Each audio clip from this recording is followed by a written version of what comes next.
आज आपण सुक्या वाटाण्याची झणझणीत रस्सा भाजी बनवतोय। कधी भाजीचं नसेल ना तर हे बेस्ट ऑप्शन आहे आणि एक नंबर अशी भाजी होते, टिफिनवर सुद्धा देऊ शकता। तर ही भाजी झटपट अशी बनवू शकता। एक असा सिक्रेट इन्ग्रेडियंट्स यामध्ये टाकला की भाजी एक नंबर होते। वाटण करायची गरज नाहीये। चला मग वेळ न घालवता रेसिपीला सुरुवात करूया। हे सुके वाटाणे होते, तर मी याला रात्रभर भिजत ठेवलेलं आहे। तर तुम्ही याला 5 ते 6 तास भिजत ठेवले ना तरी चांगले भिजल्या जातात। तर चांगले भिजल्यानंतर त्यामधलं पाणी फेकून द्यायचं, नंतर पुन्हा एक पाण्याने स्वच्छ धुवून नंतर हे वापरायचे। आता मी पाण्याने स्वच्छ धुतल्यानंतर त्याला कुकरच्या भांड्यामध्ये टाकलेले आहे वाटाणे, आणि यामध्ये आता त्या वाटाण्याच्या वरती येईल एवढं पाणी टाकायचं आणि थोडंसं इथे मीठ टाकायचं आहे। तर मीठ टाकल्यानंतर याला कुकरमध्ये ठेवायचं आणि मीडियम फ्लेमवरती 3 शिट्ट्या याच्या घ्यायच्या, म्हणजे वाटाणे छान असे शिजले जातात। आता मला भातसुद्धा मांडायचा होता म्हणून मी इथे तांदूळ स्वच्छ धुवून यामध्ये भातसुद्धा मांडला, म्हणजे गॅस वाया जाणार नाही, एका याच्यात 2 कामंसुद्धा होतील। तर 3 शिट्ट्या मीडियम फ्लेमवरती घ्यायच्या आहे, वाटाणे छान असे शिजले जातात। कुकर थंड होऊ द्यायचा आपोआपच। त्याला वरती शिट्टी करून त्याचं प्रेशर बिलकुल म्हणजे असं मुद्दाम थंड नाही करायचं, त्याला अजून पुन्हा तो आतमध्ये शिजल्या जाते। आणि बघू शकता वाटाणे छान शिजल्या गेलेले आहेत। तर मग आता बघू शकता वाटाणे चांगले शिजलेले आहे। बघू शकता दाबून बघितल्यानंतर असे पटकन फुटल्या जातात, छान पिन्ना होतात, म्हणजे आपले वाटाणे छान शिजले आहे, भाजीसाठी एकदम रेडी आहे। आता एक कढई घेतली, त्यामध्ये 2 बुटले तेल टाकले। तेल गरम झालं की यामध्ये आपण टाकणार आहे 1 चम्मच मोहरी।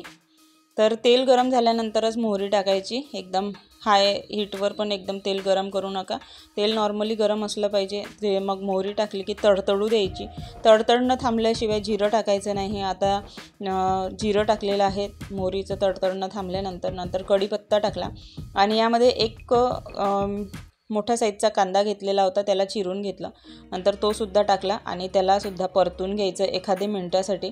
तर गॅसची फ्लेम लो टू मिडियम इथे ठेवू शकता, हाय बिलकुल ठेवायची नाही, जाळायचं नाही आहे।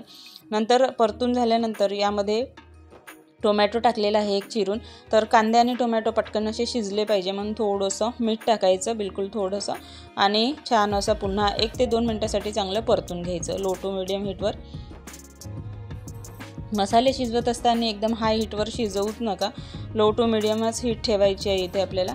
नंतर यामध्ये मी अद्रक लसूणची पेस्ट टाकणार आहे, पण जर यामध्ये अद्रक लसूणची पेस्ट नसेल ना तर खोबरं घ्यायचं, सुकं खोबरं किसून, आणि अद्रक आणि लसूण याला छान असं मिक्सरला ग्राइंड करायचं आहे कोरडंसंच, तर ते सुद्धा छान लागते। पण इथे माझ्याकडे अद्रक लसूणची पेस्ट होती म्हणून मी पहिल्यांदा अद्रक लसूणची पेस्ट टाकलेली आहे। तर ती सुद्धा एकदा परतून घेते, 1 चम्मच अद्रक लसूणची पेस्ट टाकली। ती परतून झाल्यानंतर यामध्ये सुकं खोबऱ्याचा जो कीस होता ना तो टाकला। तर याला परतून घ्यायचं, फक्त यावेळेस गॅसची फ्लेम एकदम लो ठेवायची, नाहीतर सुकं खोबरं जळलं जाईल आणि मग टेस्ट चांगली येत नाही। हे सिक्रेट इन्ग्रेडियंट्स आहे, यामुळे खरंच भाजी खूप छान होते। तुम्हाला आधीच सांगितलं, जर वेगवेगळं नसेल टाकायचं तर सुकं खोबरं किसून घ्यायचं आणि अद्रक आणि लसूण, तर हे मिक्सरला तुम्ही ग्राइंड करू शकता किंवा ठेचूनसुद्धा घेऊ शकता, तर त्यामुळे भाजीचा स्वाद अजून वाढतो। आता यामध्ये थोडीशी कोथिंबीर टाकली आणि पुन्हा 1 ते 2 मिनिटासाठी चांगलं परतून घ्यायचं लो फ्लेमवरती। बघू शकता छान असं परतून झालेले आहे।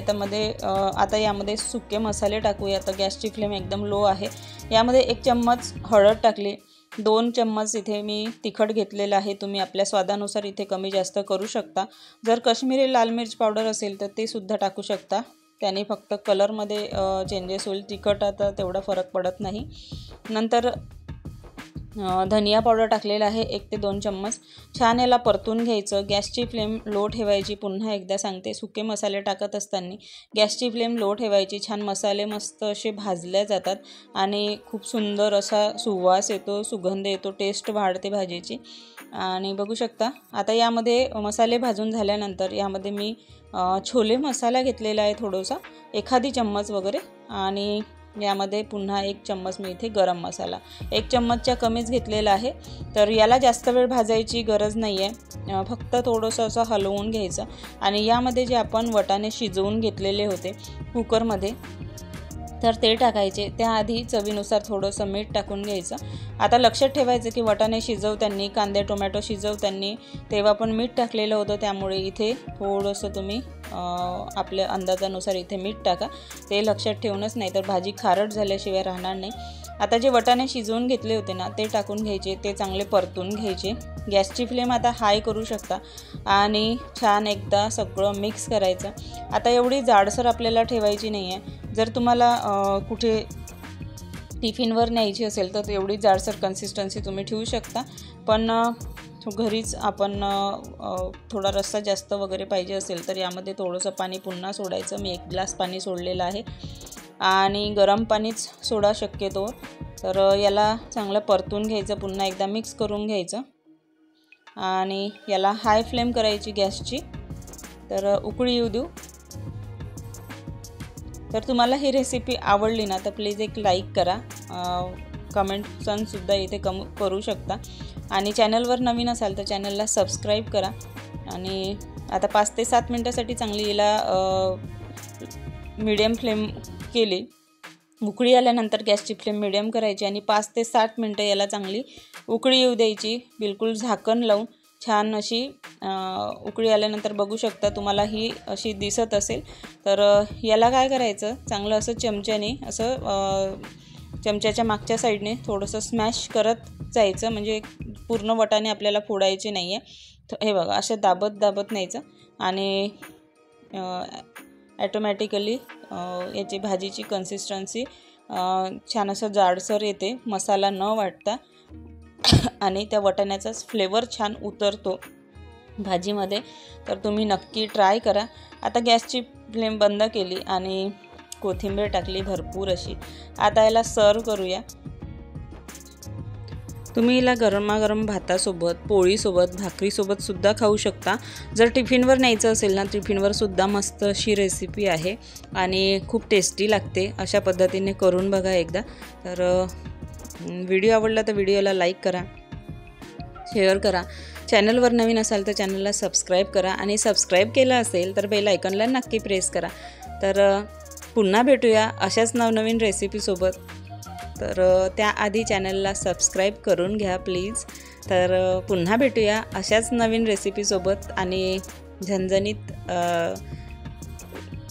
स्वादिष्ट रेसिपीसोबत। तोपर्यंत टाटा, बाय बाय, नमस्ते अँड टेक केअर।